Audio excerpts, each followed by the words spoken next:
میرا نام سمیر ہے۔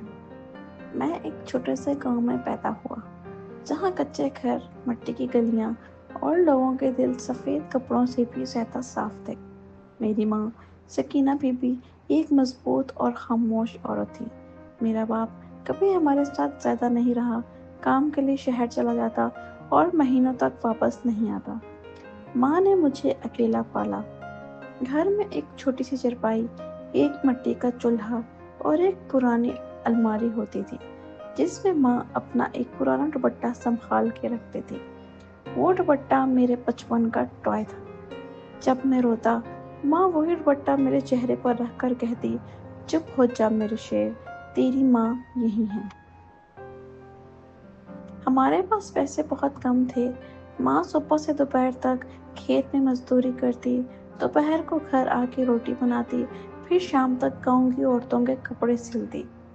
میں اکثر دیکھتا کہ اس کے ہاتھ سوئی سے چبھ جاتے، خون نکلتا، مگر وہ کہتی، بیٹا، جب تک ماں کے ہاتھ چلیں گے تو کبھی بھوکا نہیں سوئے گا۔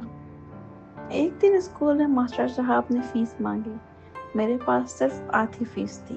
ماں نے اپنے کان کے چھوٹی سی بالی نکال کر بیچ دی اور کہہ دیا، پڑھ لکھ لے تاکہ تیری زندگی میری طرح نہ ہو۔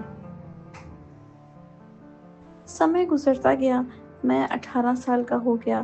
شہر میں نوکری کی آفر ملی اور ماں نے اپنے ہاتھ کا پکایا ہوا پراٹھا میرے ٹفن میں رکھا اور کہا، بیٹا، یہ شہر بہت بڑا ہے، پر اپنی ماں کا چہرہ ہمیشہ یاد رکھنا۔ نئے لوگ۔ دھیرے دھیرے میں اپنی ماں کی فون کالز کا جواب کم دینے لگا۔ جب ماں پوچھتی، بیٹا کھانا کھایا، میں کہتا، ہاں ماں، بزی ہوں، بعد میں بات کرتا ہوں۔ ایک رات جب میں اپنے دوست کے ساتھ آؤٹنگ پر تھا، مجھے گاؤں سے ایک کال آئی۔ گاؤں کے پڑوسی نے کہا، سمیر بیٹا، تیری ماں بیمار ہے، شاید زیادہ وقت نہیں بچا۔ میرے ہاتھ سے موبائل گر گیا۔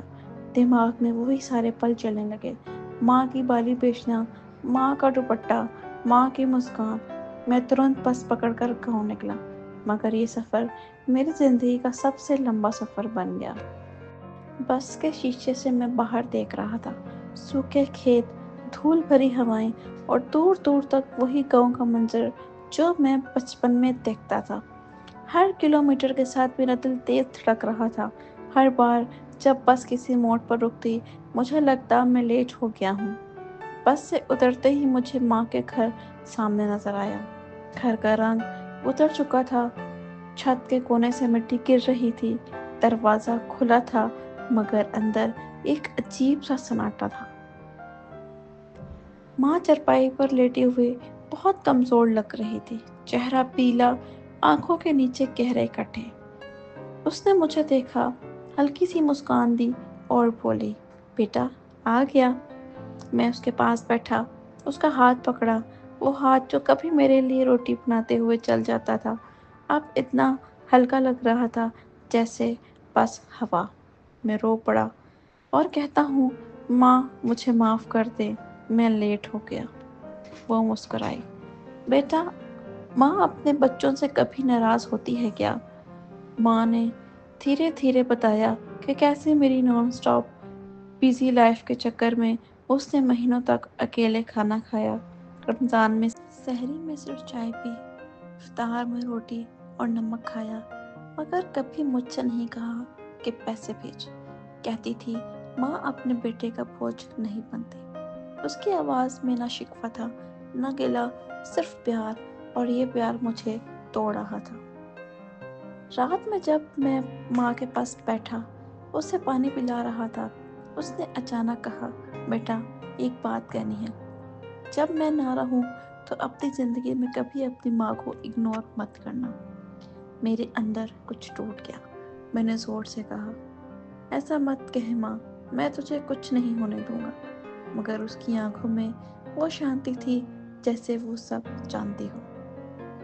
اگلے کچھ دن میں ماں کا ساتھ رہا، اس کے لیے سوپ بناتا، پرانے گانے سناتا، اس کے بالوں میں تیل لگاتا۔ ماں کہتی، بیٹا مجھے کچھ نہیں چاہیے، بس تم میرے پاس بیٹھا رہا کر۔ شہر کی نوکری، دوست، پارٹیز، سب کچھ یاد آیا اور مجھے ریلائز ہوا کہ میری زندگی کا اصل مطلب سے کتنا دور چلا گیا تھا۔ صبح کا وقت تھا، سورج کی پہلی روشنی ماں کے کمرے میں آئی، مگر اس کی آنکھوں میں چمک کم تھی۔ میں چائے بنانے گیا، واپس آیا تو دیکھا ماں آسمان کی طرف دیکھ رہی تھی، جیسے کسی سے بات کر رہی ہو۔ میں نے پوچھا، ماں کس سے بات کر رہی ہو؟ اس نے مسکراتے ہوئے کہا، اپنے رب سے۔ میں کہہ رہی ہوں کہ میرے بیٹے کا ہر غم ختم کر دے۔ دوپہر کے وقت ماں کی سانسیں تیز ہو گئی۔ میں گھبرا گیا، ہاتھ پکڑ کر کہا، ماں میں ڈاکٹر کو بلاتا ہوں۔ وہ دھیرے سے بولی، نہیں بیٹا، اب میرا ڈاکٹر اوپر ہے۔ آنکھوں سے آنسو بہتے گئے۔ اس نے اپنے ہلکے سے ہاتھ سے میرے آنسو پونچھے اور کہا، بیٹا ماں کا پیار کبھی نہیں مرتا، چاہے ماں مر بھی جائے۔ پھر اس نے اپنی آنکھیں بند کر دیں اور بس ایک لمبی سی خاموشی کا پل آیا جس میں سب کچھ کھو بیٹھا۔ قبر کے پاس کھڑے لوگ قرآن پڑھ رہے تھے، میں بس مٹی کا ہر مٹھی ڈالتے ہوئے یہ سوچ رہا تھا، میں نے زندگی میں سب کچھ پایا لیکن ماں کا وقت کھو دیا۔ میں کیمرے میں دیکھ کر یعنی اپنے دل سے دل کی بات کرتا ہوں، جو لوگ اپنے ماں کے پاس ہیں انہیں اگنور مت کرو۔ پیسہ، کریئر، دوستوں کی محفل سب بعد میں آتا ہے، ماں کے بنا گھر نہیں لگتا اور ماں کا وقت واپس نہیں آتا۔ ماں کی دعا انسان کی زندگی کا اصلی ایسٹ ہوتی ہیں، اس دعا کا وقت ضائع مت کرو۔